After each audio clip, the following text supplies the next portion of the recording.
Welcome. Thank you for being with me today here. Thank you very much for asking. Charlie. Now, there's not far from us, we have some wildlife viewing blinds, and these are really great for visitors to come up and view the wildlife, see them in natural habitat without disturbing them. Charlie, would you please tell us, give us a little history about the viewing blinds and what kind of wildlife can hikers expect to see when they come here? Well, for the most part, since I've been working out here over the years, most of the people that come are looking for birds. We have groups of people that come for hummingbirds, as well as the waterfowl. In the wintertime, when winter's moving on, then you have the migratory birds that come in. So throughout the year, the type of bird species changes. You have some that live here year-round, and you have some and go depending on the time of the year and the season. All the different types of ducks, egrets. We have sighting of bald eagle a couple of times here. As far as some of the other wildlife, we have had photographs taken as where we stand with bobcat. There's lots of raccoon, ringtail cat, coyote, javelina, rock squirrel, and just about any other type of things you would find in a riparian area. Even though it's smaller than some riparian areas, the surrounding desert is so much different with the wildlife and the plant species that live in this actual spot right here. So it's an interesting place to come, and we have people that come year-round, even in the heat of the summer. Did you mention bald eagles? I did. Have you ever seen one?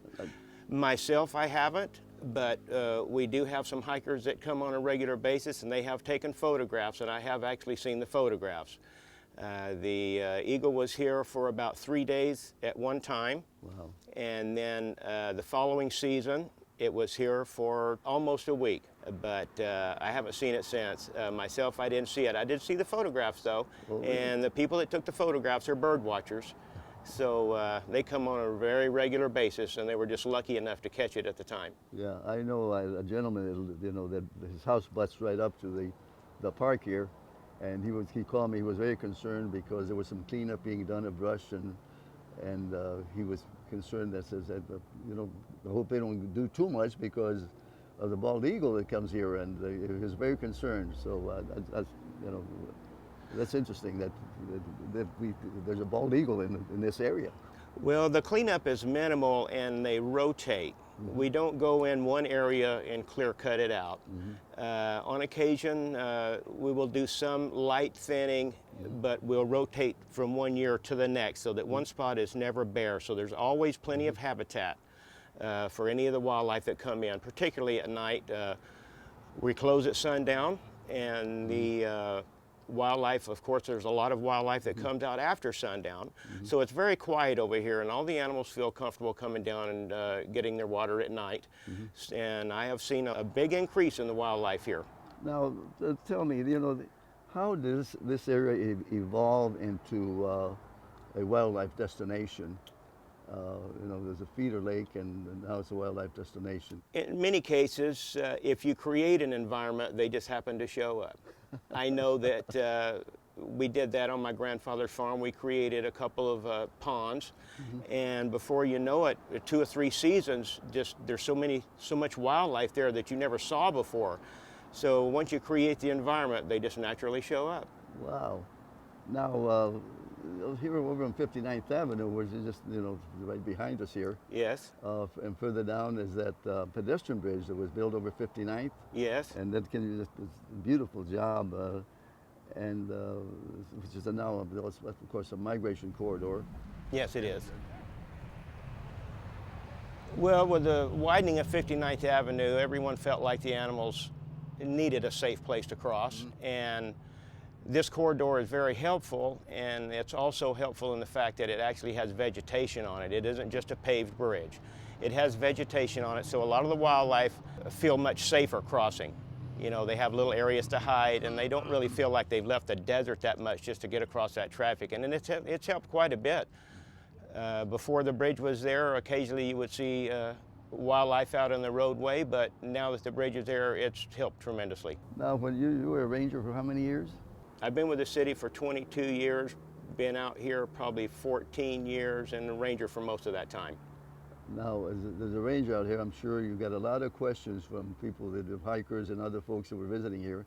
What kind of questions, or most common questions you would be asked? Well, a lot of the questions from their winter visitors would be mostly, what type of plant is that? Oh. You know, they're not familiar. We have a lot of visitors that have never even seen a saguaro cactus. Really? And they're impressed with that. And a lot of the visitors are also surprised at the amount of wildlife that's here. Mm-hmm. Many of them come from a very heavily forested area, and coming to a desert where you can actually see the ground and you can see for miles, they just find it amazing that so much type of wildlife actually lives here. Wow. That's a very common question. Certainly is a great asset for the city. And you know, just as a kind of a little sideline, you know, I lived in Glendale all my life, and I can remember when there was talk about Arrowhead being built, and there was a promotion that was being done to get people to come out and look at the area. And one of the lakes, and I think it was a sedimentation basin at the time, was being used for boat rides, you know, to attract people. And I remember bringing my kids out here and taking a boat ride. But for our viewers, though, I want to caution you, you can bring any boats here, or no fishing either. No, there isn't. It's off limits because it's actually a wildlife habitat now. Mm-hmm. You can come and view the lake and look for wildlife because we have this viewing blind here. We also have 3 more on a hillside over here that people can access.